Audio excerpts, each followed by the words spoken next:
Here we go! Intruder alert? What could that be? Oh hey, it's... What's-her-face? What's her name again? All right, I'm in.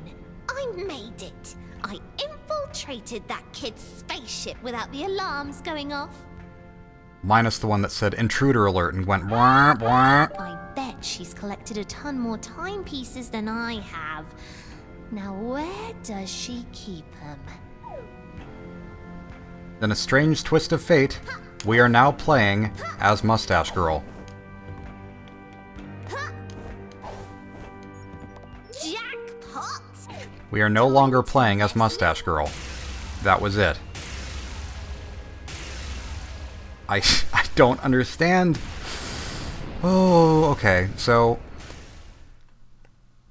obviously it's kind of neat that you get to play as a different character besides Hat Kid for all of 3 seconds, but I feel like that's the kind of scene that could have just as easily been a cutscene. It didn't provide any new insight into Mustache Girl's character. It didn't change the gameplay in any way. It was just there. I feel like they had the code and they decided, oh well, we can't waste this, so let's throw her in somewhere. Because maybe they intended for her to be something more. I don't know. Just a guess. It bothers me a little bit though, because I feel like if you're going to do something as crazy as play as a different character, you should probably have a reason for it.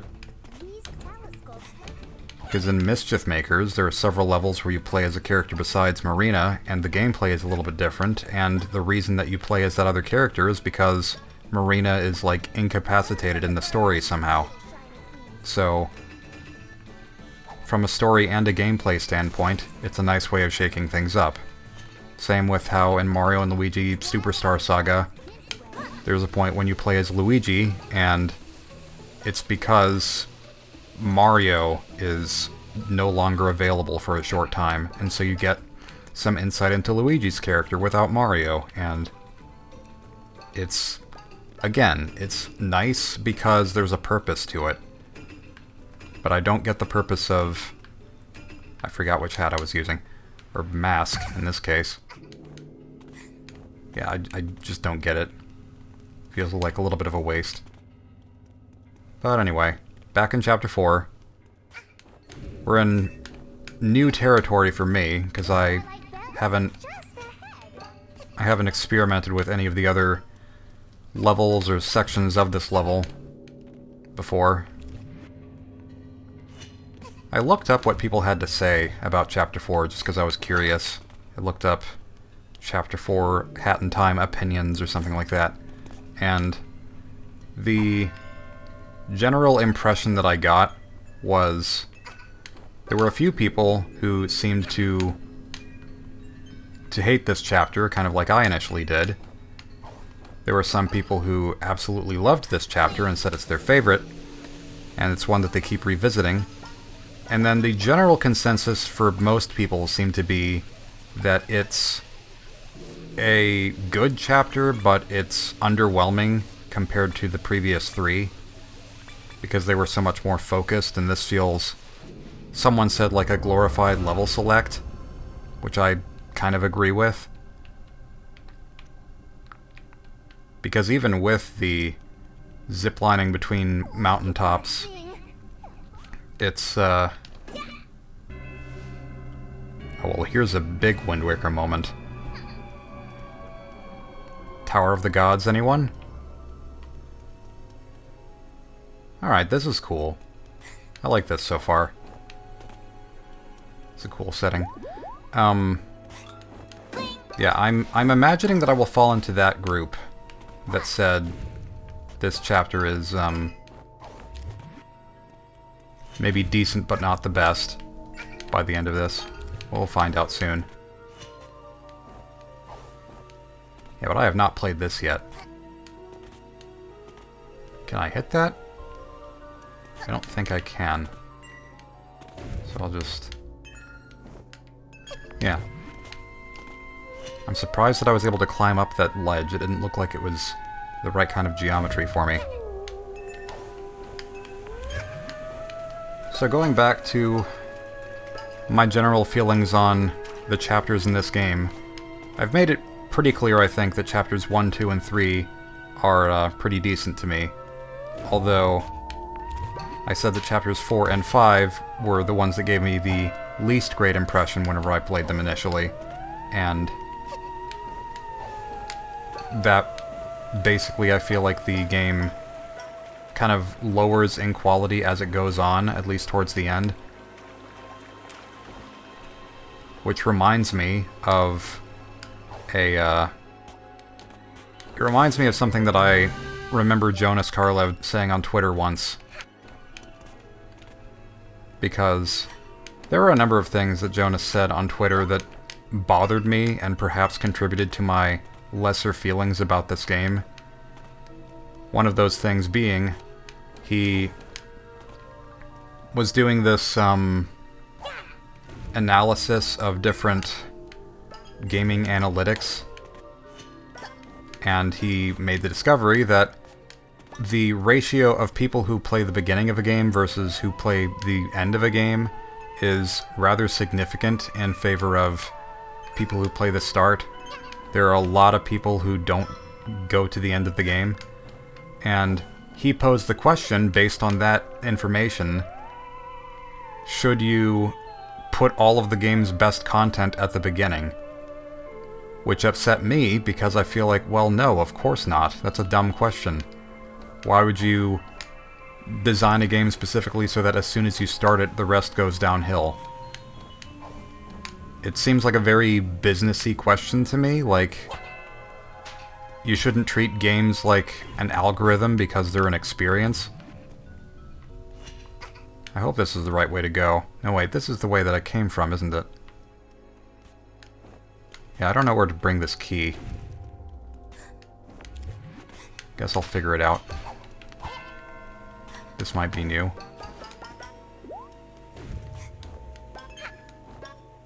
Oh. Okay. Figured that out just in time. Just a hat in time. Yeah, but I didn't like the businessy aspect of that question. And another thing that I remember Jonas saying that I didn't exactly love was back when the game Iconoclasts was very close to being released. Oh, there are bells here, or sorry, horns here too. Didn't expect that.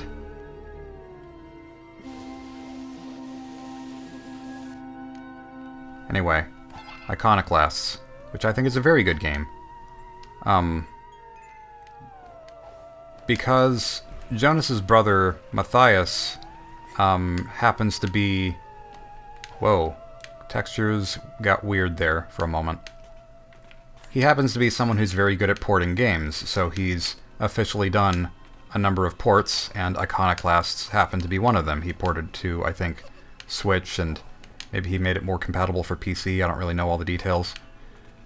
And so as a result of Jonas being his brother and getting kind of the inside scoop, he saw the entirety of Iconoclasts, as, at least to my knowledge, before its release.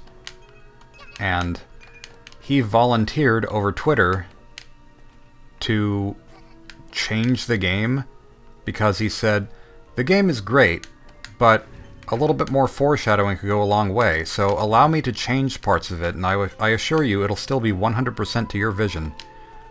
And that got me, like, fuming, because how could you possibly make the claim that you will change a game that someone spent 7+ years of their life making solo and insist that it was still 100% their vision after you change it? That just doesn't make any sense to me. Well, here's the key. Took me long enough. Something that I had not considered, though, at the time, was there's a pretty good chance that Jonas and Konjak, the creator of Iconoclasts, were friends, and still are,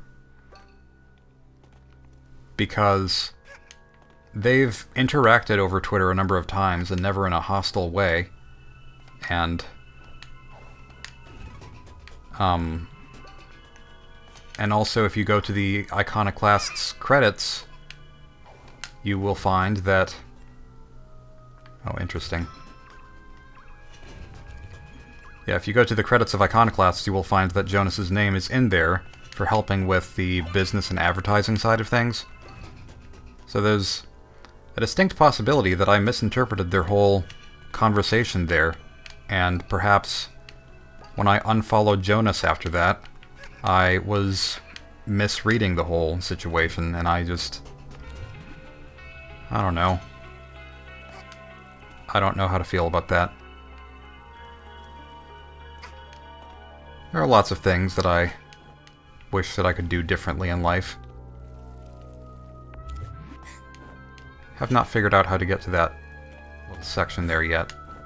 Is this something I can go to? Let's see what this does. Aha. Is there... There is a bell. Not Isabelle from Animal Crossing.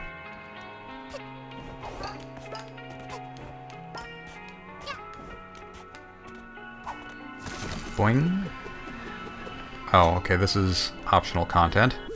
Guess it doesn't hurt.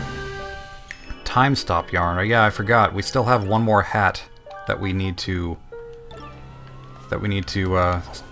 sift. Why is that the word that came to mind? Couldn't think of the actual word. Yeah, there's one more hat in the game, and it is the time stop hat, which you'd think that your main hat would have more to do with time than some random hat that's completely optional, but you would be incorrect. Oh, okay, I see. That works.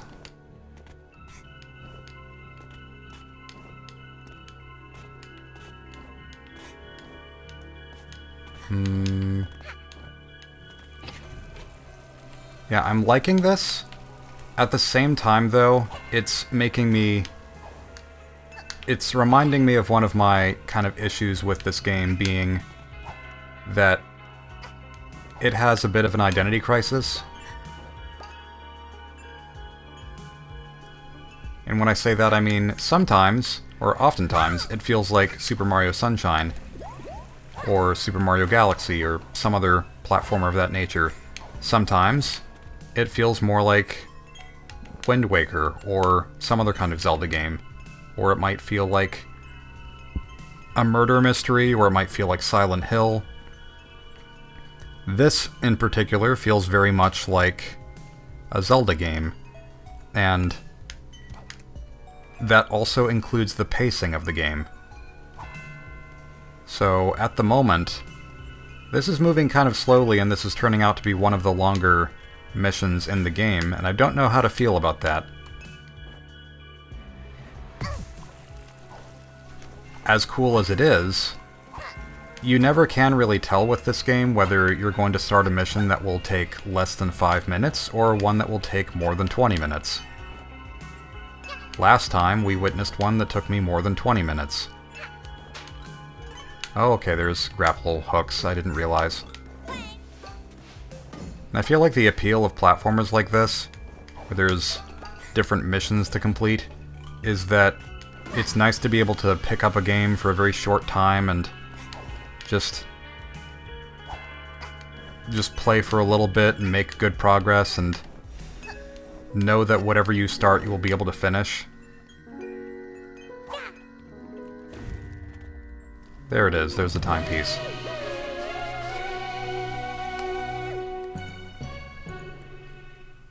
I kind of feel like maybe this game could have benefited from having, say, 50 timepieces instead of 40, and just splitting up some of the longer ones somehow. I'm not exactly sure how it would be done.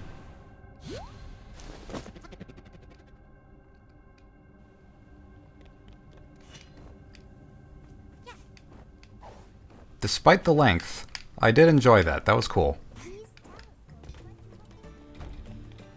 And I will most likely fail at this jump once again. Surprisingly not. Good for me. I'm improving. I'm learning.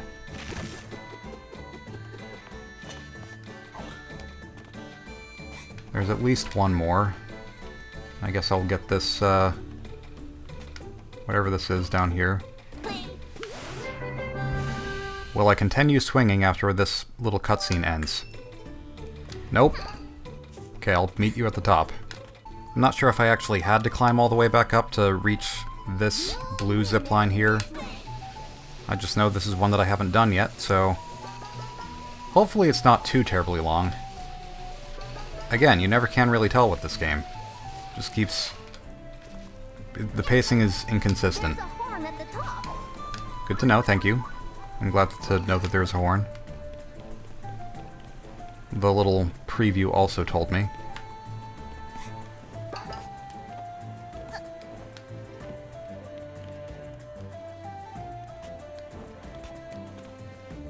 I guess the individual challenges like this might not have been particularly different if this was the desert setting.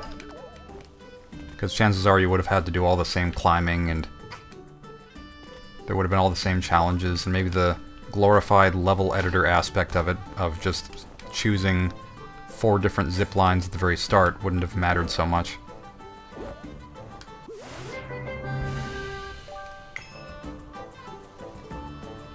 Where to next? Why can't I move the camera? Careful. Oh, okay, there's the horn, I think. Get the commissioner on the horn. We've got lives to save.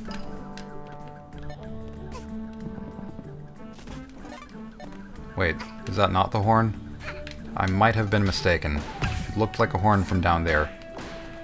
There's more to do. Oh, okay, this is gonna be a big mountain, isn't it? Yeah.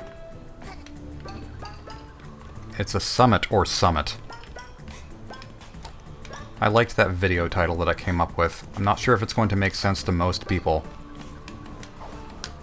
Summit is like, or S-U-M-M-A-T is, I think the British, it's a British word that means something. So it's like or something.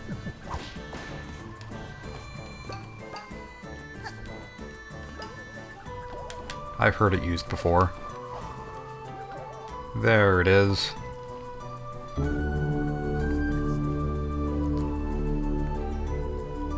Remember in Bug's Life? In A Bug's Life when they used big horns and they made that exact same sound? To signal all of the ants to come to the anthill, or to signify that there were grasshoppers coming. Why am I so bad at picking the right thing? There we go. Ooh, double bounce. We got a combo there.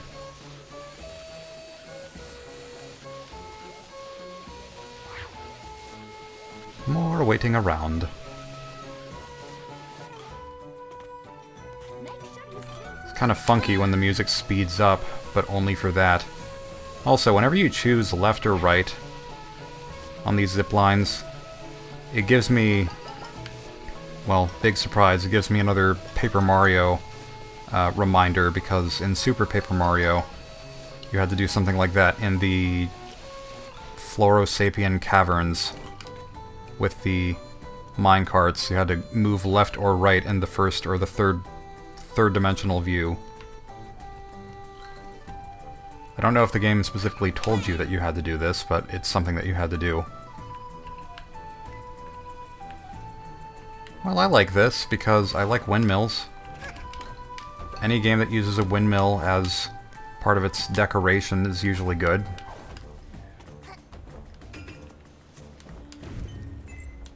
I think my favorite instance of windmills in video games is possibly just Donkey Kong Country Tropical, or Donkey Kong Tropical Freeze, with its windmill top bop, or whatever that song is called, just because I like that song. What am I looking at here? Oh, that's a horn over there. Is that a horn that I need to get to? Looks like maybe. Have I been on a yellow zipline yet? I guess probably not, because this is going to lead me that direction. If this video goes much too long, then I'll probably split it into 2 parts. So, I'm sorry in advance if that happens. Yeah. I think this one leads to a horn. You can just see it. Maybe not from here. Okay, yeah, I can just see it. It's very tiny in the distance. From up here, you all look like puny little ants. Take care, kid. Okay, here's that cat that I... Oh, what is that? Invisible thing. That's the cat.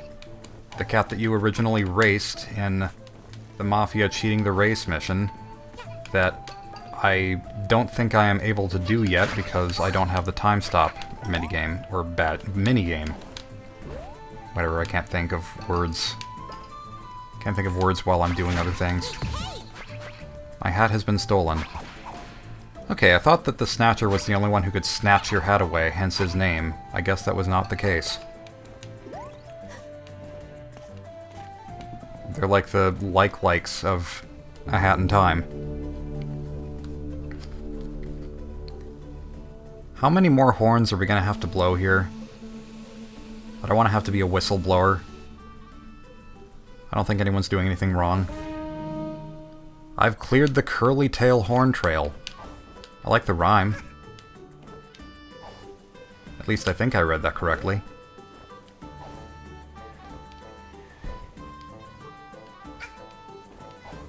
Some nice little patterns here. Definitely gives the ethnic alpine vibe. Oh no, my pawns have been stolen. I don't think I have to spend any more, so that's fine. You can take however many pawns you want. Pawn them off for all I care. I think this one leads to a horn. You can just see it. Are there still more horns? Wait, is that the way to go? Whoopsie daisy, whoopsie doopsie. Yeah, this is new, I think. We are finally making our way to the windmill. View the windmill. I'm viewing the windmill.